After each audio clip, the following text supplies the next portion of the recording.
L'image du petit corps inanimé d'Aylan Kurdi, 3 ans, réfugié syrien fuyant la guerre, échoué sur une plage turque, a secoué la planète entière. Une fois le premier choc passé, c'est vers le Canada que les yeux du monde se sont tournés. Parce que le Canada, c'est là où sa petite famille, décimée pendant sa fuite, voulait venir. Il y avait de la parenté. Mais les portes du Canada ne se sont pas ouvertes suffisamment vite, ni pour eux, ni pour des milliers d'autres. Quel contraste avec la crise des boat people asiatiques à la fin des années 70. 60 000 d'entre eux ont été accueillis en 2 ans à peine. Mais c'était une autre époque. Je pense qu'on a gardé au Canada une espèce de mythologie, de stéréotype de ce qu'on est.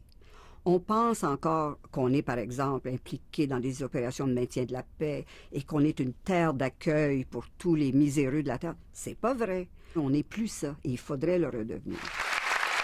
Louise Arbour, ancienne haut-commissaire de l'ONU pour les droits de l'homme, n'est pas la seule à s'inquiéter.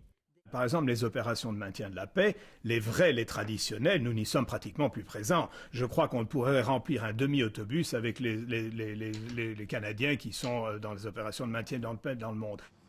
Ex-ambassadeur du Canada en Égypte, au Pakistan et en Indonésie, Ferry de Kerkhove a aussi piloté en 2010 la candidature canadienne au Conseil de sécurité de l'ONU, qui s'est terminée par un échec.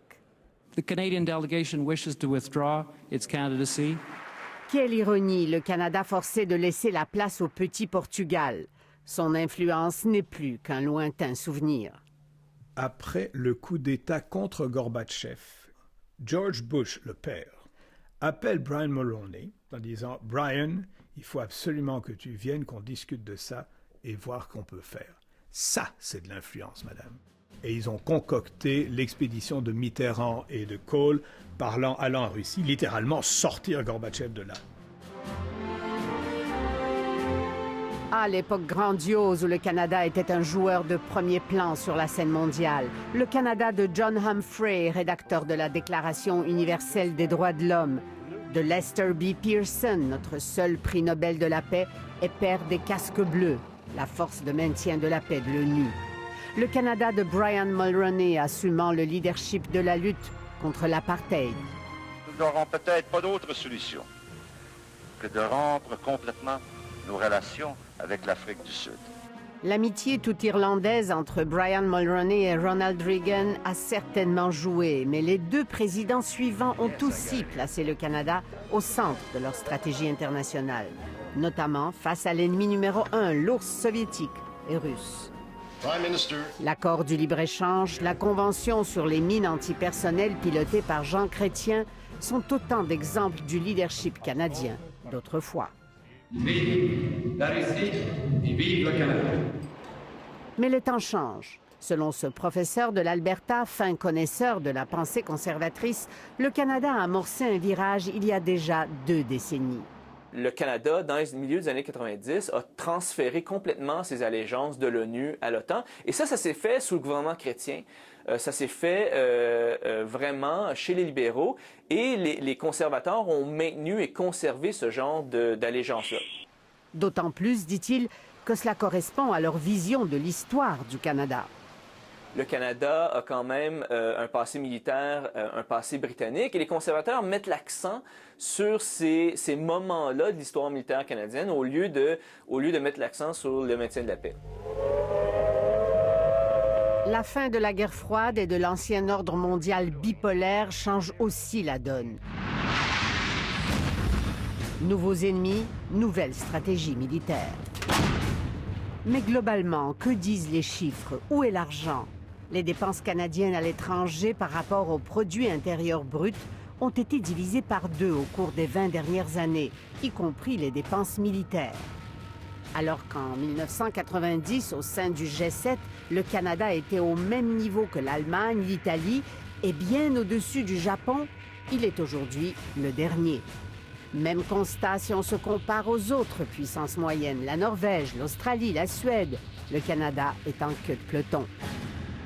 La perception du Canada à l'étranger s'est beaucoup détériorée dans les dernières années, dans la dernière décennie, pour plusieurs raisons. Notamment, le virage commercial a joué un rôle très important.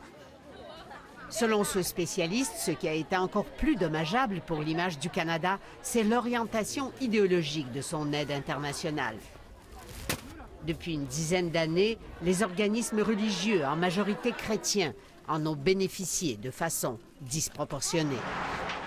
Aussi, les autorités canadiennes se sont servies de l'aide pour prendre parti dans les conflits.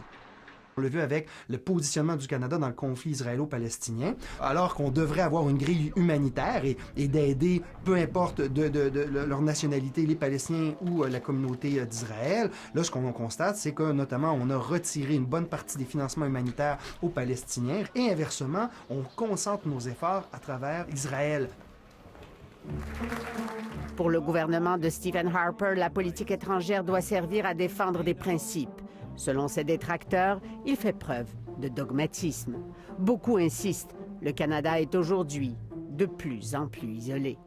Nous, c'est la politique. On fout les Iraniens dehors, on ne parle plus à la Russie. Alors, si vous n'avez plus personne à qui parler, vous n'allez pas parler à qui que ce soit. Bien que fidèle à ses alliances militaires, le Canada fait souvent cavalier seul. Avec ses positions tranchées, Ottawa ne s'est pas fait beaucoup d'amis. Les Américains peuvent prendre des positions où ils sont complètement isolés, les Chinois aussi. On s'y attend, c'est des grandes puissances. Mais des puissances moyennes, comme le Canada, la seule façon d'avoir un impact, c'est de se créer des alliances, des consensus, d'être très présent. Il faut être un joueur. Alors, aller s'asseoir là, sur le bord de la patinoire, puis dire, ben, là, j'aime plus comment ça se joue, c'est plus mon jeu. Ben, c'est le seul jeu qu'il y a. Alors, il peut rester sur le bord de la patinoire, mais il ne va pas se passer grand-chose.